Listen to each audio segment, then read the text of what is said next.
Então, acompanhei alguns casais de adultério? Sim. E que a esposa optou por dar a segunda chance.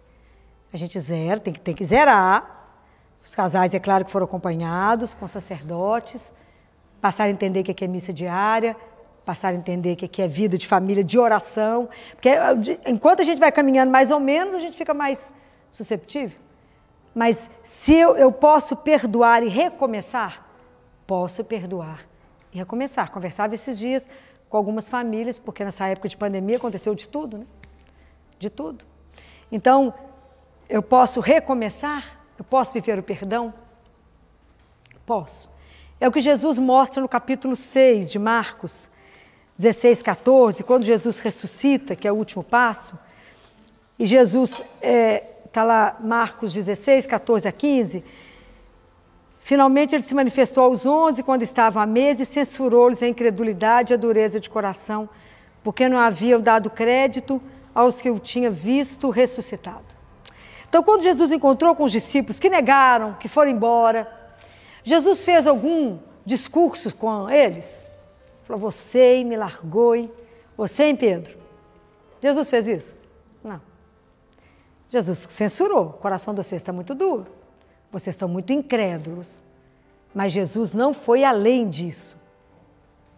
E, aliás, ele foi além disso no passo seguinte aqui com eles. Então, quando a gente, numa família, decide perdoar, a gente não fica lembrando na próxima briga, ah, mas naquele dia você fez isso comigo. Aí não zerou. Ok? Então, é uma nova disposição da família que se faz cristã, falar, aconteceu, mas aquilo zerou e nós vamos fazer uma nova caminhada.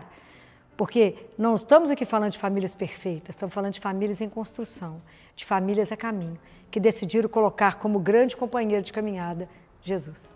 É essa a diferença. Né? Então, Jesus não censurou, nem ao contrário.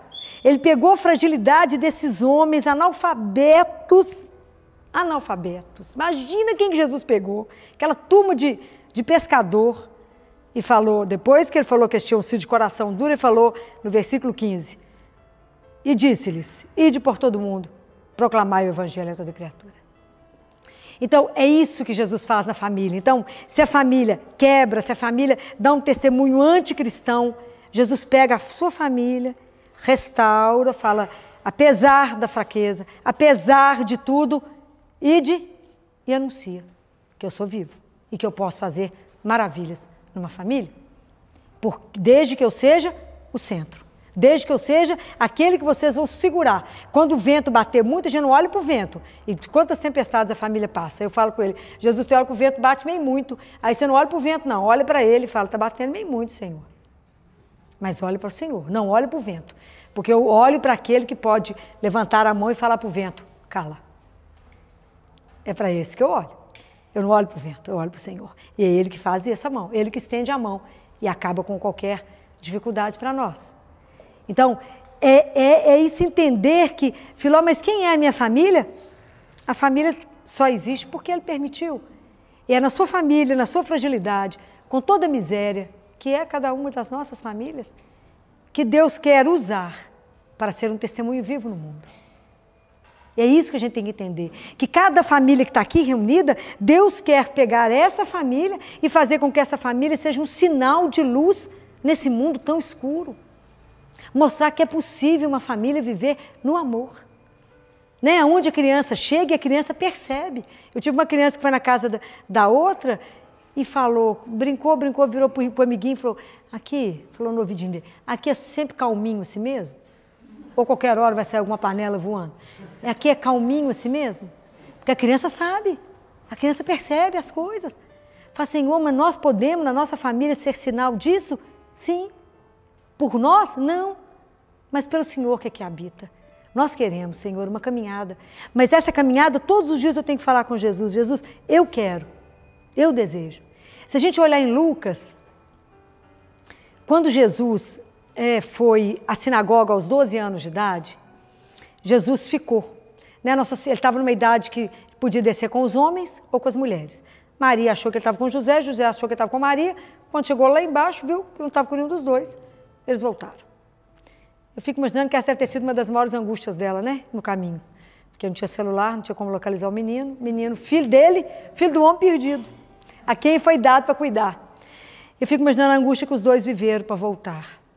E é tão interessante que tem algumas coisas lá. Tem dois verbos lá interessantes que falam assim. Que Jesus desceu para Nazaré. E se a gente lembrar de quando Jesus busca um discípulo, Filipe, busca Natanael.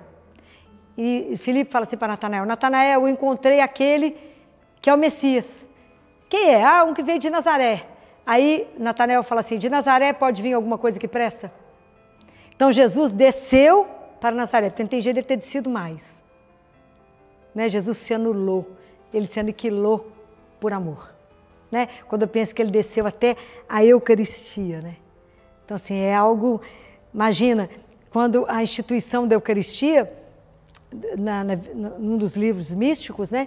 Quando Jesus termina de lavar os pés dos discípulos e quando ele lava cada pé de cada discípulo, um dia nós vamos falar disso, ele lava e chora porque ele lava sobre cada pecado que a humanidade vai ter com ele. É espetacular. É muita coisa para a gente estudar, não é? E quando ele termina de lavar, que ele toma aquele ar da soberania que é ele, que ele assenta, ele faz a oração e que diz que os anjos ficam todos paralisados, porque ele fala, Pai, agora eu vou te pedir uma permissão. Eles não dão conta de ficar sozinhos. Eu não tenho coragem de deixá-los sozinhos. Eles não darão conta de voltar para casa. Então eu te peço permissão para que eu fique em cada pedaço de pão e que eu fique nesse vinho para que eu seja o sustento deles nessa caminhada. Isso é de chorar. Isso é de chorar. É quando é instituída a Eucaristia.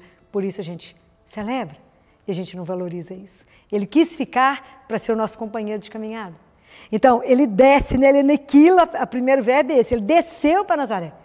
E o segundo fala, Jesus foi obediente, Jesus foi submisso, Jesus obedeceu. Porque a grande palavra da nossa vida, das famílias, chama-se obediência. Que a obediência é obedecer ao quarto mandamento. Então, por que Jesus obedecia Maria e José? Porque eles obedeciam primeiro a Deus. Então, os filhos, sempre que virem vocês obedecendo ao pai, eles vão imitá-los. Se o seu filho tiver com a Bíblia aberta, ele vai falar, o que será que ela olha tanto nisso aqui? Se o seu filho te ver de joelho, ele vai te imitar. Te imita. Mesmo que quando seja pequeno, faz muita bagunça, igual meu neto me vê rezando, pega, vovó, também quero o terço. Põe o terço no pescoço, sai andando pela casa, fala, já acabou, vovó, tá no amém? Só para a vela, só para bagunçar.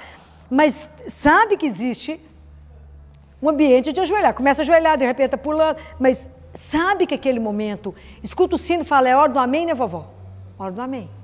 Então é importante que vá vendo, porque a criança imita tudo que vocês vão fazer na vida. E aí eu penso, né, que às vezes a gente não tem muita dimensão, que quando a gente vai casar, a gente fala, é o amor da minha vida, gente, ela é o amor da minha vida, nós vamos casar. E aí a gente promete a Deus lá, não lembra não, porque a gente está tão preocupado com a festa, com as coisas todas, o padre está lá com a confusão, a gente não está prestando atenção não. Mas a gente respondeu para ele que ia ter quantos meninos ele mandasse. Sim, senhor, quantos meninos eu mandar? Escutou, entrou aqui, saiu aqui. Mas Deus encaminhou os filhos, e os filhos são seus? Não. E aí a gente tem que parar e pensar, como é que eu estou criando esses meninos? Para o mundo ou para Deus? Na grande maioria das vezes nós estamos criando os filhos para o mundo. Mas eu não posso dar para o meu filho o que eu não tenho dentro do meu coração. Porque eu não tenho que ensinar para ele um Deus duro, tenho que ensinar o Deus de amor. Eu tenho que falar com ele, meu filho, nós somos criados e você me foi entregue, porque quando Deus suscitou no coração de cada um de vocês o desejo de ser pai e mãe, ele falou assim, você quer ser co-criador comigo? Então eu vou te emprestar um dos meus filhos, para você cuidar dele para mim. Porque um dia, quando vocês voltarem, vocês vão falar com ele, criei. Então aí é caminho, daqui a pouco chega, eu vim primeiro. Nós temos que ter essa coragem, e de colocar os nossos filhos diante de Deus e pedir a ele sabedoria. E eu fiquei sabendo, né, que quem é patrona de vocês, né, que é Santa Mônica, padroeira Santa Mônica, foi aquela que não aceitou o que falavam do filho dela. Falaram que esse é um perdido, não vai dar nada. Se vocês já viram a vida de Santo Agostinho, vocês vão entender isso. Adorava boemia, perdido no mundo, Ela rezou 20 anos, não foi 20 dias, 20 anos. E Deus, quando laça, Ele laça. Santo, doutor da igreja. Quem já superou Santo Agostinho? Ninguém. Mas é porque Deus faz.